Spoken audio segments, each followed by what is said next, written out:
Olá, turma, tudo bem? Hoje vamos falar sobre o assunto de reino plantário, conhecido como reino das plantas. Vamos saber que as plantas são seres pluricelulares e eucariontes. Nesses aspectos, elas são semelhantes aos animais e a muitos tipos de fungos. Entretanto, elas possuem uma característica que as distingue desses seres, são os autotróficas. Como já vimos, seres autotróficos são aqueles que produzem o próprio alimento pelo processo de fotossíntese. Utilizando a luz, a energia luminosa, as plantas produzem a glicose, matéria orgânica formada a partir da água e do gás carbônico, que obtém do alimento e libera o gás oxigênio. As plantas, juntamente com outros seres fotossintetizados, são produtores de matéria orgânica que nutrem a maioria dos seres vivos na Terra. Então, as plantas têm uma grande importância na vida dos seres humanos na Terra para produzir o oxigênio e melhor estabilidade de vida na questão respiração, melhoria de vida. São produtores de matéria orgânica que nutrem a maioria dos seres vivos, atuando na base da cadeia alimentar ao fornecer o gás oxigênio ao ambiente. As plantas também contribuem para a manutenção da vida dos seres. Assim como elas próprias utilizam esse gás na respiração, as plantas conquistaram quase todo o ambiente de superfície terrestre. E, segundo a hipótese mais aceita, elas evoluíram a partir de ancestrais proteístas. Provavelmente, esses ancestrais seriam os tipos de algas, pertencentes ao grupo dos protistas que se desenvolveram na água. Foram observadas semelhanças entre alguns tipos de clorofila que existiam tanto nas algas verdes como nas plantas.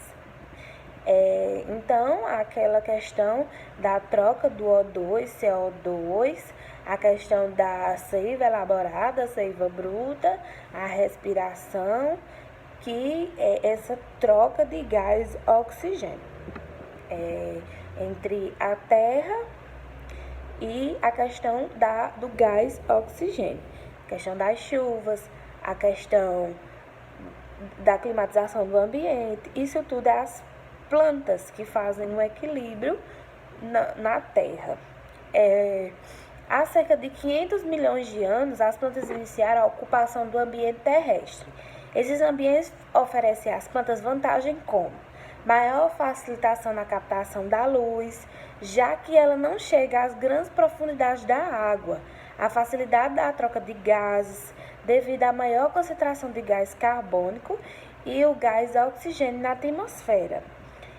Esses fatores são importantes no processo de respiração da fotossíntese.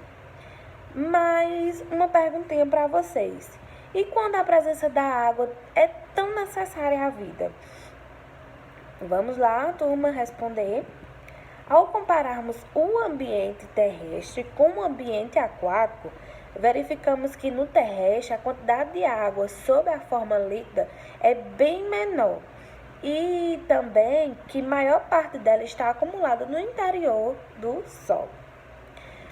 Como também estão as plantas sobrevivendo e como essas plantas elas vão sobreviver no ambiente terrestre?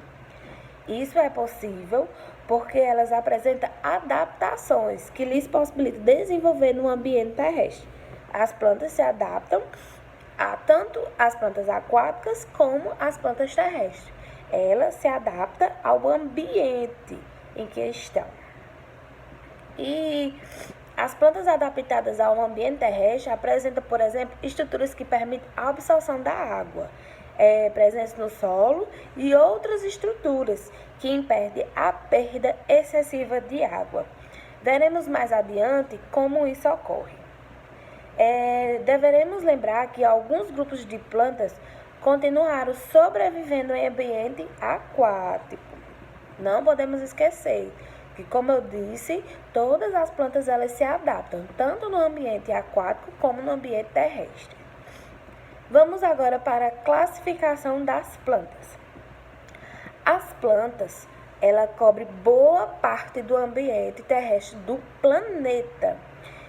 Vistas em conjunto, parecem todas iguais, mas na realidade existem vários tipos de plantas e elas ocupam os mais diversos ambientes. Vamos organizar também, como a professora já passou um trabalho, esses seres, como elas se adaptam, como elas fazem na questão da reprodução, como podemos identificá-las na natureza. Isso é mais adiante. O reino das plantas é constituído de organismos pluricelulares, eucariontes, autótrofos e fotossintetizantes, que é necessário definir outros critérios que possibilitam a classificação das plantas para organizá-los em grupos menos abrangentes que o reino.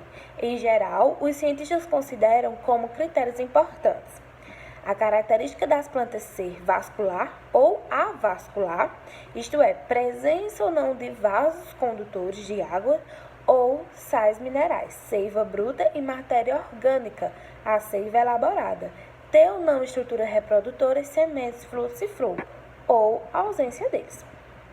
O nome dos grupos das plantas, que é bastante importante identificá-las, como criptograma, que significa essa palavrinha, palavra composta por cripto, que significa escondido, cujo significado está relacionado à gameta, estrutura reprodutiva.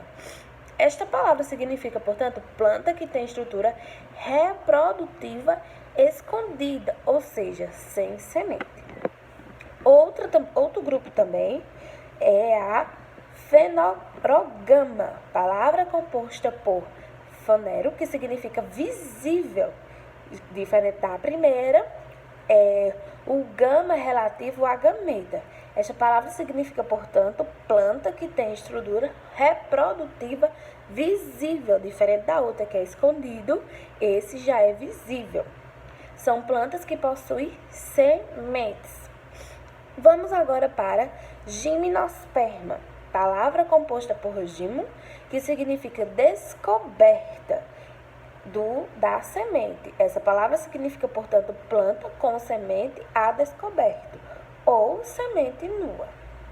Vamos agora para angiosperma, palavra composta por ângio, que significa vaso, que neste caso é o fruto.